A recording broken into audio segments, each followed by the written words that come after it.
Hello and welcome to the Fundamentals of Securities Lending 2021.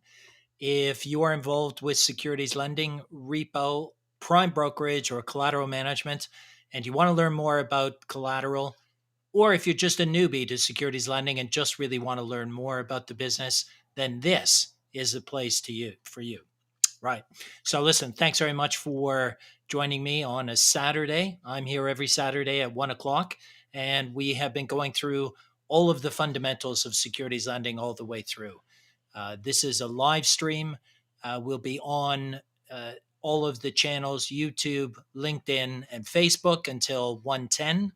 And then at 1:10, I'm going to switch over to YouTube. People ask me every week, why do I switch over to YouTube at 1:10? And that's because the idea of this is that it's creating a library of fundamentals on securities lending. So, what we're trying to do is have it somewhere where it's discoverable, and that seems to be YouTube. So, you have 10 minutes to join us. There's the time, and there's the link. So, if you are interested in seeing the full show, move over to YouTube. You've got a few minutes to go. For those of you that are interested in the show notes, when I finish them later today, there'll be a link so you can download the slides, not just from this episode, but from the previous shows, and also get them updated week in, week out.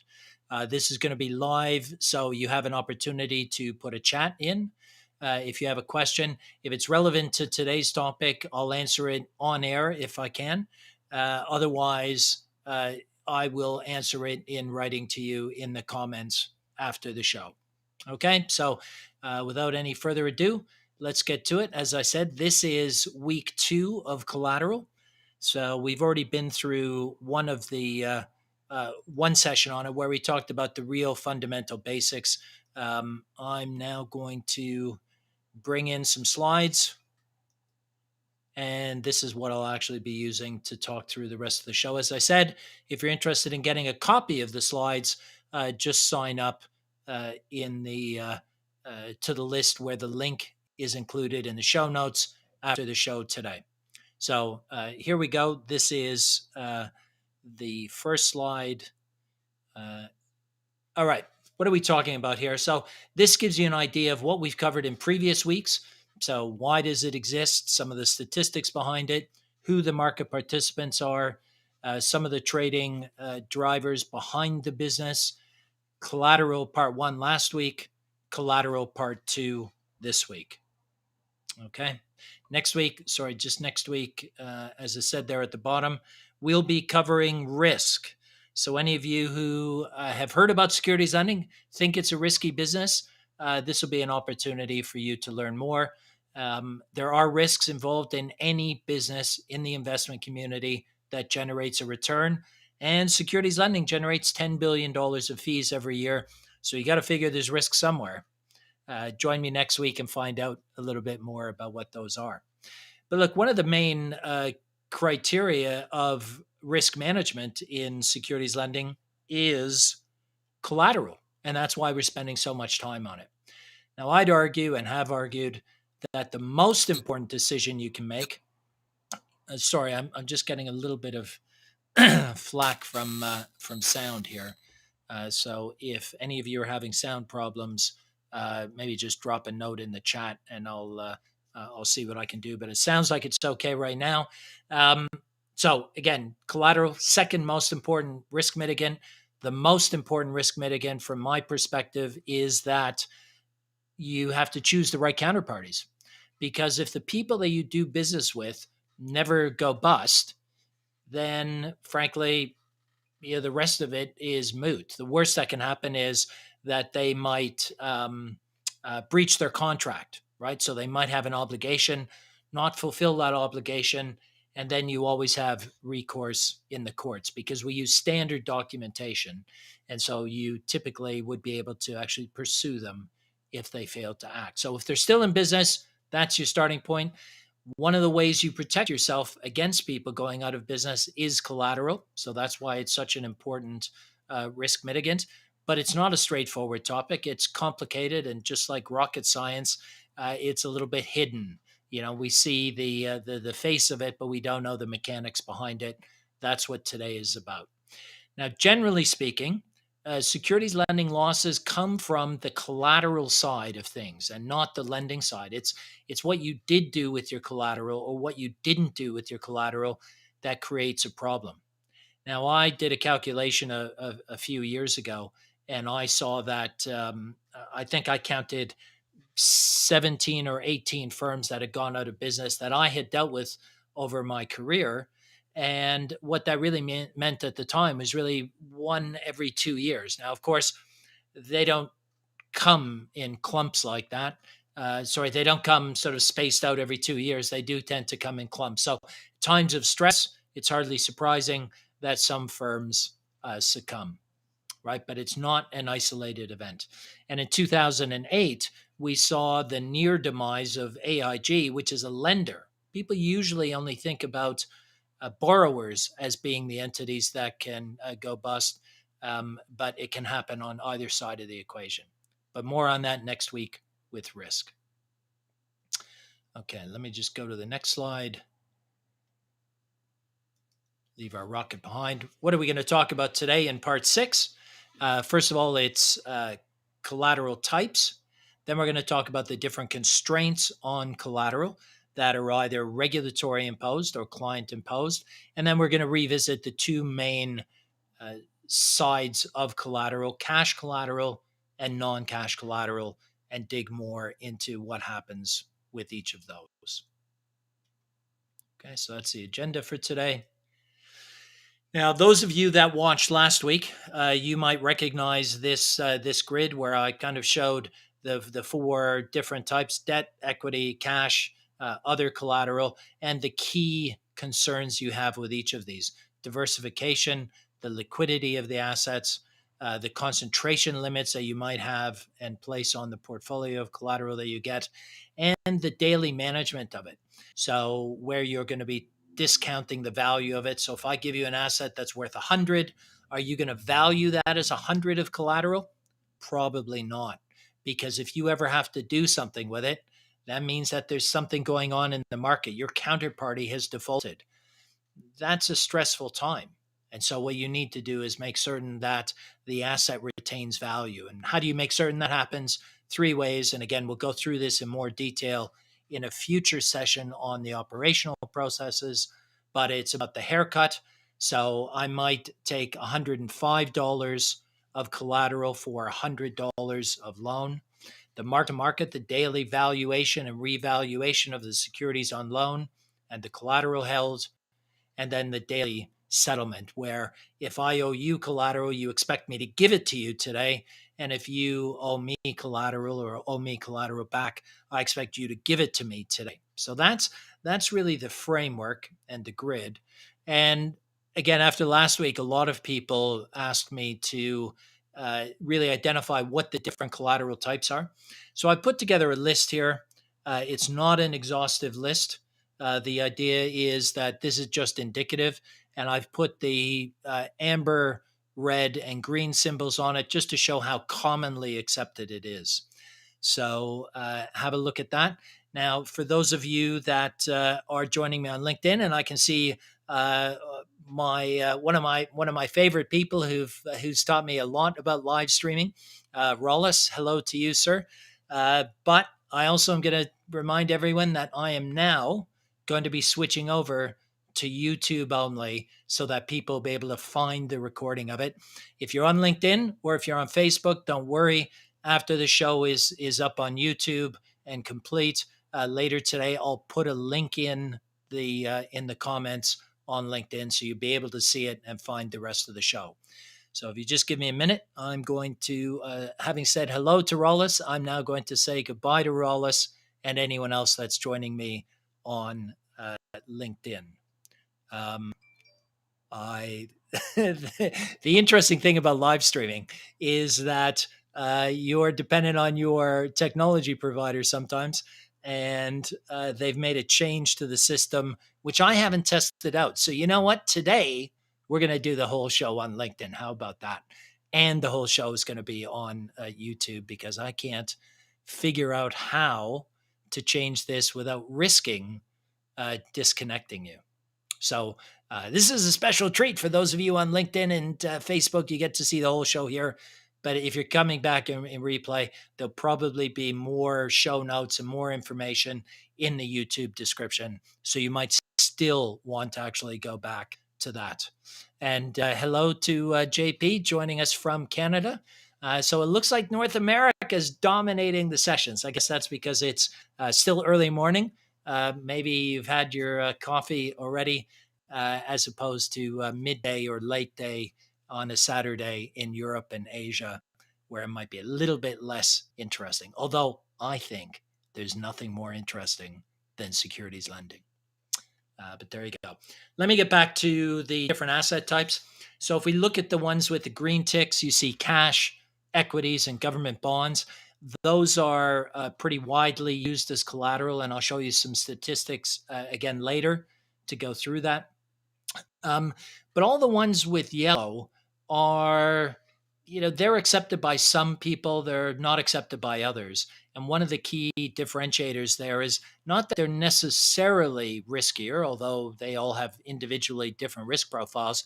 Often investors have limitations that are imposed on them by their regulators as to what they can accept, or they set their own criteria of what they can accept as collateral. Now, the ones with the red ticks, it doesn't mean that nobody takes them. It just means that they're uncommon. So be aware of that. There is no one hard and fast rule over any of this stuff. It's an individual choice because it's about your individual risk appetite and the impact on your revenue. So those are the asset types. I'm now going to move into oh yeah, look, I think this really sums it up. One of the things that we've seen over the years, whenever there's been a problem, so with Lehman Brothers, or in after the dot-com bust, or if you go back as far as 1994, there were problems in the money markets, or 1992, there was problem with an individual company that was raising a lot of money with cash collateral. So throughout history, there have been times every sort of 7, 10, 15 years where there have been losses. And inevitably, when you peel back the layers, you find that there are some investors who end up holding collateral that they could never have purchased in the first place. And to me, that just doesn't make sense. If I can't buy the asset myself, why would I take cash collateral and buy that instrument? Or why would I take an asset that I'm not comfortable buying and accept it as securities collateral? Right? Because when a counterparty goes bust, that's what I'm relying on it. And if I'm not relying on it to give me investment performance on the front end, why would I be comfortable with that on the back end as collateral? Okay, so that's what you have to ask yourself. I think people have learned a lot over the decades, and this is one of the key lessons. But never say never. I'd like to say that this could never happen again, but I'm not confident. I could say that I could say confidently it's less likely to happen than ever before, and I suppose that's a very good thing. I'm just going to take a quick drink. If you find this video or the previous videos or the series helpful, I'd love it if you could support us by giving us an up thumb. And if you haven't subscribed yet, please consider doing that. And if you ring the bell, you will get a notification every time we put up a post. We do a couple a week. We do Wednesday live streams, and we do these Saturday events. Very different things. Very different things that we actually approach the business with. So the Wednesdays, we tend to look at more complex topics and dig into them. So last week we did cryptocurrencies, and whereas this one is much more about the fundamentals.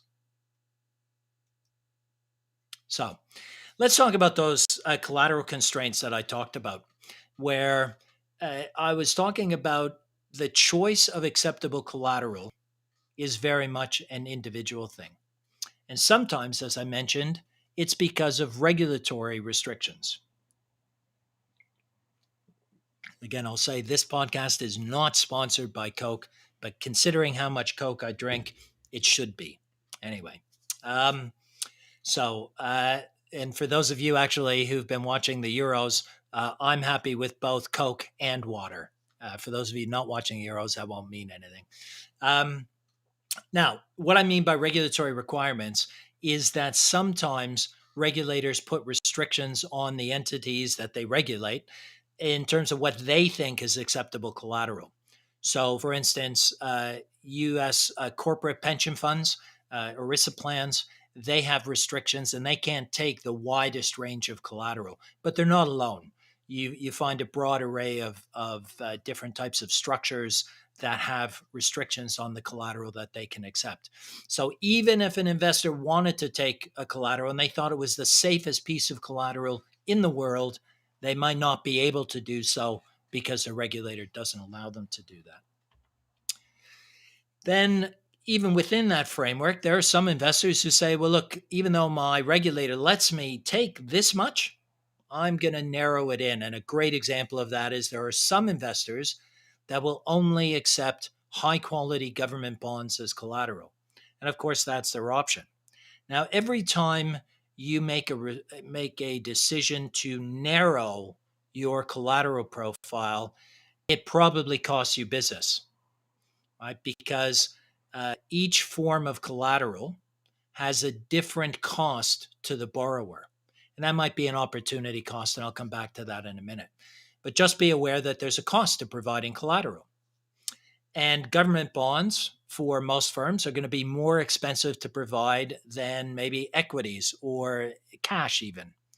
And what that means is that where they have a choice of two lenders, one with a wider collateral profile and one with a more narrow one, they will often opt for the one with the wider collateral profile. So just be aware of that. And look, if you make the decision that that's the only form of collateral that you like is the high quality, then that's great. And you shouldn't be, swayed unless you feel comfortable with changing that. Now, the other interesting thing is many of the intermediaries that service investors that actually do the day-to-day lending activity, they will often provide a level of protection against a borrower default. Now, don't call it an insurance policy because they hate it when you call it an insurance policy. But for all intents and purposes, it looks a lot like an insurance policy. Now, what happens is, and Lehman is a great example. Lehman Brothers went into default in September of 2008. Immediately, what happens is the lenders and the agent lenders that service them calculate what their exposure is to Lehman Brothers. They then decide to dispose of any collateral that they're holding, get the cash proceeds, and then buy back whatever assets that they loaned out to Lehman Brothers. Now, this indemnification is effectively a policy whereby what the agent says is, look, we're going to take the collateral, we're going to sell it, and we're going to buy back the assets you loaned out to the defaulting entity. And if there's a shortfall, if there isn't enough money out of the proceeds of the collateral, we'll make up the difference. And that's an indemnification. And that came into play in many cases in the experience of Lehman Brothers. Okay, so what that means is even if an end investor is willing to take a wider range of collateral, an agent might say, well, you might be willing to accept it, but because I have to underwrite this collateral disposal and reacquisition process, I might not be comfortable doing it. So it works kind of both ways. Lenders can say, I will take this collateral, I won't take that collateral. And the agents that service them will say, I will take this collateral and I won't take that collateral. And imagine the Venn diagram where it overlaps and they say, we both agree that this collateral is acceptable. And then that's what the agent uses and implements as part of their program. An example I put on there of collateral that isn't kind of universally accepted is corporate bonds. And corporate bonds might be great investments. Look, I'm not a portfolio manager, so I can't give you any portfolio advice. And they might be terrific investments, particularly when they seem to be the only kind of fixed income instruments that actually generate any kind of interest rate return or any kind of yield on the investment. And that's great as an investment, but for collateral, the key thing is in times of stress, like when a counterparty goes out of business, I need to be able to dispose of the collateral as soon as possible without having a big price impact. And corporate bonds are just less liquid than government bonds or mainstream index equities. So that's an example where an investor who owns corporate bonds might be willing to accept them as collateral, but an agent lender might not be. So there's your example of that. And then finally, it's about availability of borrowers. So if I'm a borrower and you're going to lend me some securities and you only take government bonds, I have to find those government bonds somewhere. Now, everybody likes government bonds as collateral. And so as a borrower, I'm probably from an investment bank or a commercial bank or a securities firm. And that means that I have lots of people and lots of firms and lots of counterparties that I deal with that also want that collateral. And there are some that are important to my collateral, to my day-to-day business, like central counterparties. Again, we'll come back to that some other time, where there isn't really much of a choice. There isn't much negotiation there at all. They say, no, we are the risk guarantors to the industry and we demand the highest quality collateral. So if I'm a bank and I have just one government bond, it's going to go to a central counterparty rather than a securities lending counterparty. All right. So they have to prioritize it. Now, of course, they also have ways that they can get these assets in. And last week, in the part one of the collateral program, we talked about collateral transformation, where a bank might take equities that they have that wouldn't be acceptable to this kind of government bond lender and transform those equities into other government bonds for a fee. So that would be another way. So it's either the cost of obtaining that or the opportunity cost of doing it. What could I do with it instead? Generally speaking, if the borrower is interested in borrowing that security and there's a dearth of supply and you're one of the lenders of it, then you can pretty much dictate whatever your terms are for collateral. Okay? But it's also a zero-sum game. The fee a borrower can pay plus the cost of collateral, plus a couple of other items, which we'll go into in future episodes. If they can pay 100 basis points and the collateral costs them 30 basis points, that means all of those other factors, including your fee, can only be 70 basis points. If you are more flexible and the collateral costs them 10 or 15 basis points, then you've got more room to negotiate on fees. So it's very much almost a self-determining discussion, really. So again, we'll come back to that kind of pricing in future. Now, we talked last week about cash collateral and non-cash collateral. In this next segment, we'll go through that. I'm curious, just in case anyone is actually out there in the audience, it would be great to know where you are actually watching the show from. We tend to get quite a global audience from this. That's everything. We often have people from as far away as New Zealand through to, we actually had someone from Los Angeles on one last week. So I think we cover most of the globe. I'm not aware that we have had anyone from Hawaii, though. So maybe that's our next goal. But just drop a comment into the chat if you're there while I get on with the rest of the collateral world. Now, cash collateral, as we talked about it, a borrower gives cash collateral to either the end investor or their agent. But it doesn't just sit there. It doesn't just sit in a bank account. They have to do something with that cash. And what they do with it is they invest it in the money market. Okay. So they buy short term, high quality investments that generate a return rather than just leaving the cash sitting idle. Let me just go to the next point. Now, the question though is, great, Roy, you said it goes into the money market, but what does that actually mean? How does an agent in particular know what they can buy? Well, what ends up happening is there's again a discussion between the agent lender and the end investor. They talk about the different types of alternatives and options that they have for investing money. They can do it in very low risk, overnight government bond repo transactions. They can buy commercial paper with it. They can make bank deposits with it. There's a range of investment options. And again, this needs to be individually decided by the end investors because they're the ones that carry the risk. And I'll come back to that in a minute. So the two of them agree. Either the investor says, here's what you can buy on my behalf, or sometimes what happens is the agent lender says, here's what our standard reinvestment profile is like, or here's 2 or 3 different options. Please pick one. And so they agree what the cash can go into. And so when an agent lender makes a loan and gets cash in, it goes into one of the approved investments. Now, the other thing is that end investors might also invest the money themselves, as I say in bullet point number 1. And you often see this happen with fund management complexes, where they might have many different mutual funds that they manage, one of which is a money market mutual fund.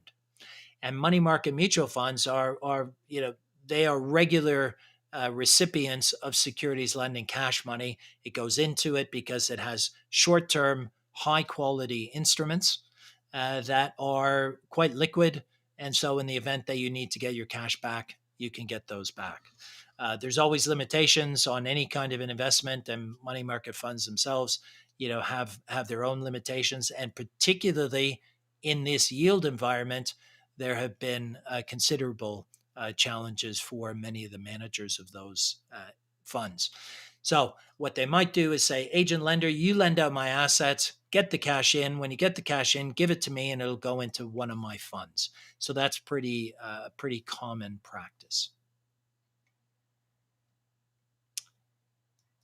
Go to the next point. As I just mentioned, there's risk, and that risk is borne by the investor. Okay. That's a really super important point for you to understand.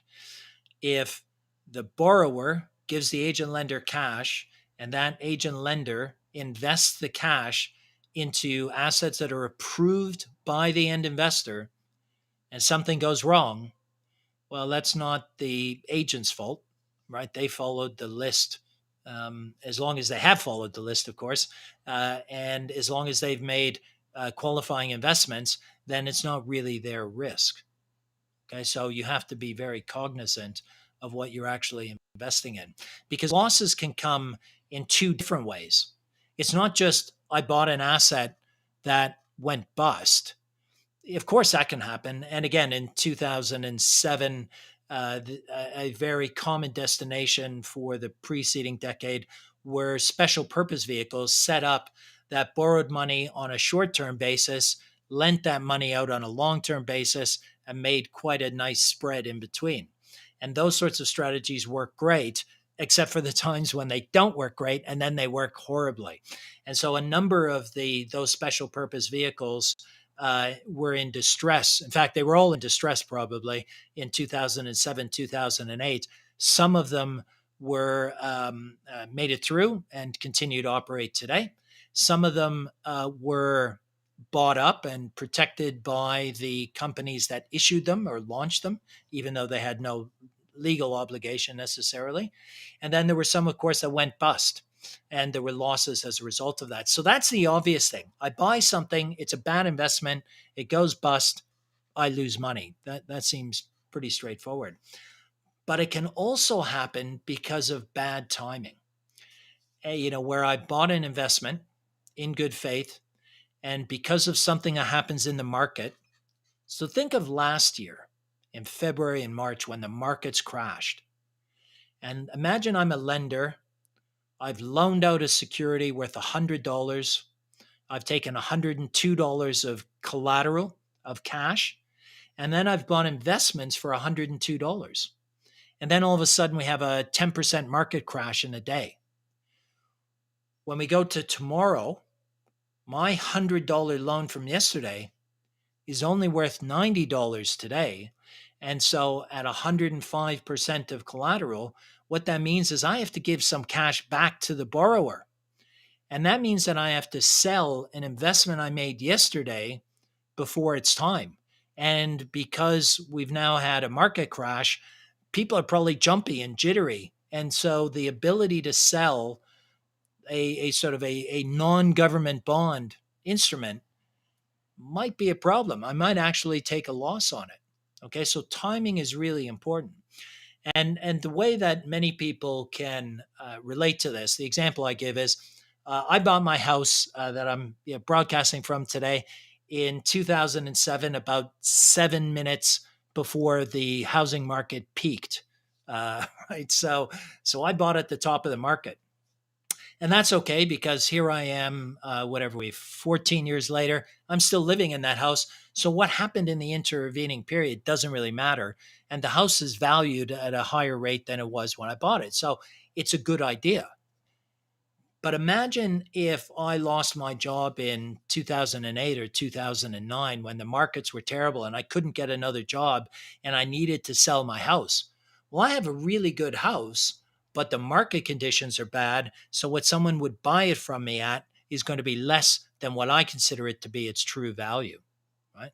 And the same thing if you think about if the only asset I have is a house and I need to sell that house tomorrow or the next day, well, obviously, houses take months and many months to sell often. But I can sell it tomorrow if I drop the price enough. And when you're trying to get money from collateral to buy back other assets, that's not what you want to be doing. Okay? So that's an example of making a good choice on an asset, but being a victim of bad timing. I hope that makes sense to everybody out there. Okay. Now, the other thing which people aren't aware of often is that the borrower doesn't have any skin in the game. You know, that borrower that gave the $105, well, when the transaction is over, the end investor owes the borrower back that $105. It doesn't matter whether the investments were great or the investments were terrible and went out of business. That's not the borrower's problem. That's the lender's problem, the investor or their agent, again, depending on what was or wasn't done. Okay, so be aware that borrowers, they don't have any say in what the lender does with the cash, and that's because they don't have any kind of a risk stake in it other than counterparty risk, which is kind of germane to the transaction generally. So not just the cash collateral leg, it's the entire transaction. So just be aware that borrowers, they don't actually care. They kind of care, but they don't really. Now we'll move on to the securities collateral side. That diagram is from last week. So here again, the investor and the agent will agree on collateral, like I've talked about so far. Once that's actually in place, if you recall in the bottom right hand, there's sort of the teal colored part of the diagram uh, where the securities get exchanged. Remember, the borrower and the agent lender are just going to agree on a figure. The borrower owes the lender 105 of collateral, and that lender will have told an outsourced collateral manager called a tri-party provider that this client of mine can only accept the following securities as collateral. Or what happens in most cases, that end investor will be part of a pool of clients for that agent lender. And then the collateral will be the determinant of what's accepted by that entire pool. And that's a management process. So the investor and the agent agree on the collateral profile. Then the agent sets up the tri-party arrangements because that's what's going to move and manage the collateral on a daily basis. Then after having managed that and set that all up, every day the agent and the borrower agree how much collateral is owed, and then they communicate those figures to the tri-party provider. And the tri-party provider then looks at the pool of collateral they have available from the borrower, optimizes that, and allocates collateral from the borrower's pool that underlying end investor is willing to accept. Okay, so you do the allocation. Then, of course, there's trading that happens all the time. So an asset that a borrower might have in the morning, they might need it back. So there's constant substitution throughout the day. So the portfolio of collateral that is in place at the start of the day may not be the same as at the end of the day, but it will always have the collateral in there that the end investor is willing to accept and has been set up. Now, this surprises people because remember with cash, I said you have to do something with the cash. You can't just let it sit here. But when there's securities collateral, the investors and the agents don't do anything with it. Okay, they just sit on it and hold it as that safety net in the event that the borrower goes into default. And the main reason for that is because remember, the borrower can return the borrowed shares at any time they like. And when they return those shares, they're entitled to get their collateral back at the same time. And if I'm an agent lender and I've taken in collateral from a borrower, and either me or my client has used it for something else, and then the borrower returns the collateral, of course, I won't have it in my possession and I won't be able to return the collateral. So it just sits there as a safety net. Okay, so that's a fundamental difference between cash collateral and non-cash collateral. Now, those of you that saw last week's show, again, you might recognize these slides that were provided by my friends at JP Morgan Tri-Party. What I did hear from a few people is that you couldn't really read it in granular detail. So what I thought I would do is just show you these slides again and give you an indication of the figures. So if we go to this sort of first part, it says that the total pool of collateral that JP Morgan is holding as a tri-party provider is 61% equities and 39% bonds. And then this chart here shows the equities in gray and the fixed income in teal. And I just pulled out some of the key numbers. So of the equities that JP Morgan is holding at the time of this snapshot, it was 25% US equities, 8% Japanese, 6% UK, and then 7% Europe, 4% Asia, and so on. On the fixed income side, again, this tells you that the collateral quality on the fixed income side is very high. And what I've pulled out again is those percentages. So this top rated group, AAA by Moody's and AAA by Standard & Poor's and AAA by Moody's as they're laid out there, represented 23% of the collateral. The next highest level is high grade, and that was another 23%. And then the upper medium grade, so that's well into investment grade fixed income assets, that was 38%. So between the three of them, you can see that almost 85% of the collateral is well into investment grade or above. So, or the highest levels of investment grade. So this sort of reinforces the notion that what investors and their agents want is high quality collateral. It doesn't give you any indication of what the liquidity is, but we'll come to that, I'm sure, at a future episode as well. But certainly, high quality is not in doubt. Okay, just another quick mention that I made last week. If you find this stuff interesting or you want to learn more, we have a couple of things. One is this free primer on securities lending. So that's 50 minutes. And it does a real sort of overview of the whole thing. So these weekly Saturdays go into more depth in each of these topics. This free primer is just to provide an overview, kind of end to end, of the business. And for those of you that really want to dig into it and learn more, we, of course, have a paid course, which also has continuing professional development credits. And that's 8 lessons plus an exam. And both those items are online on demand. So just go to our website and look for courses, and you can find out more there. So let me summarize today. These were originally going to be half-hour events. I have never done one of these in half an hour because you are worth it. That's why. They always end up being about this time, 45 minutes. So that's what today will be. We talked about the collateral types. So there's a very broad range, and the wider you have a range of collateral, the more attractive you will be to a borrower. But again, only take collateral that you are comfortable with, because at the end of the day, if you are lending, that's your risk. The collateral constraints, so that's both cash collateral and the reinvestment and the securities collateral, that's individually determined by you. And again, only, in my opinion, only take assets that you can buy in the first place. Don't take something you're not familiar with or comfortable with. And we talked more about sort of cash collateral. And one of the things, as a reminder from last week, which I haven't talked about, is that if you take cash collateral, then that cash gets reinvested, and the earnings are a result of the fee split and based on the returns that you get, which is why some people chase after cash reinvestment returns, because it has an opportunity to generate incremental returns. Remember, returns often equal risk.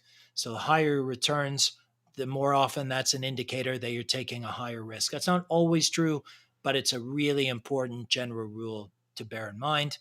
Whereas if it's just securities collateral, it's just simply a fee. And then there's a fee split between the agent lender and the client. So that's the summary. Next week, as I said, we're going to be talking about. Hold on a second. I'll just stop that. Apologies for that. I didn't expect it to have a sound attached to it. And next week, we're going to talk about the risks. There are 6 risks that I've identified in securities lending. And fortunately, there are risk mitigants to those. But again, let me repeat, this is not a zero risk business. But join me, ask questions about risk. Ask questions about risk beforehand as well, if you like.